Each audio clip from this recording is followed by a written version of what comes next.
Adaptaciones en los seres vivos.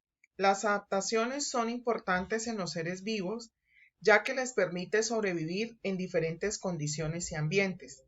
Estas adaptaciones son transmitidas de generación en generación y pueden ocurrir por cambios físicos o en el comportamiento de las especies. Un ejemplo se puede observar en esta imagen donde el insecto hoja ha adaptado cambios físicos a su cuerpo para asemejarse a una hoja seca y así pasar desapercibido frente a sus depredadores. Otro caso es el caso de la jirafa, que ha adaptado su cuello para lograr alimentarse de las ramas altas de los árboles. Las adaptaciones en las plantas. Las adaptaciones en las plantas se relacionan según la cantidad de luz, sales y del oxígeno. En las plantas acuáticas, este tipo de adaptaciones se presentan por pequeñas raíces y por espacios de aire en sus hojas y tallos, como se observa en la imagen en la planta que comúnmente llamamos patico. En las plantas terrestres se presentan por modificaciones en las hojas que se han enrollado tanto para formar espinas, como es el caso del cactus para evitar la pérdida de agua. También se presentan adaptaciones en tallos, en raíces y en flores en este tipo de plantas. Las adaptaciones en los animales se presentan según su ambiente. Puede presentarse en ambientes terrestres y en ambientes acuáticos. En ambientes terrestres, los factores que determinan sus condiciones son la temperatura, la humedad del aire, la disponibilidad de la luz. Ante estas condiciones, los animales responden según su comportamiento, funcionamiento del cuerpo y las características físicas. Las adaptaciones terrestres pueden ser para vivir debajo de tierra, como el caso del topo, que posee garras para poder cavar.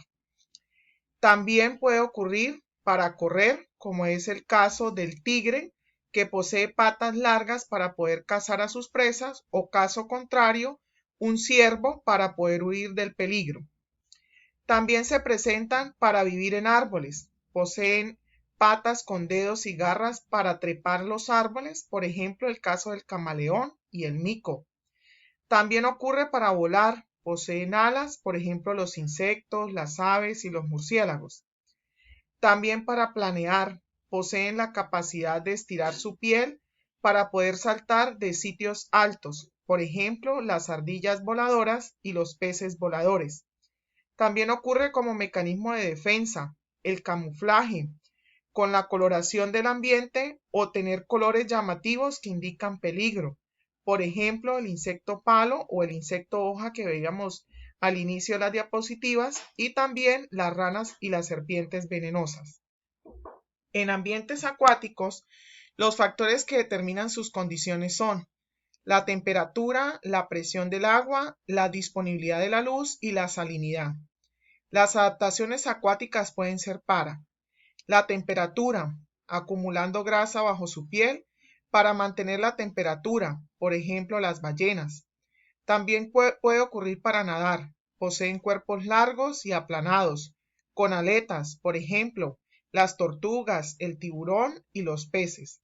Y por último, también ocurren para respirar. Poseen pulmones grandes como las ballenas, branquias como diferentes peces. Aquí se observan estas imágenes, un ejemplo de adaptación para protección, el caso del caparazón del caracol, las garras fuertes como mecanismo de defensa, también para alimentarse y sostenerse en los árboles, y los colmillos para la caza.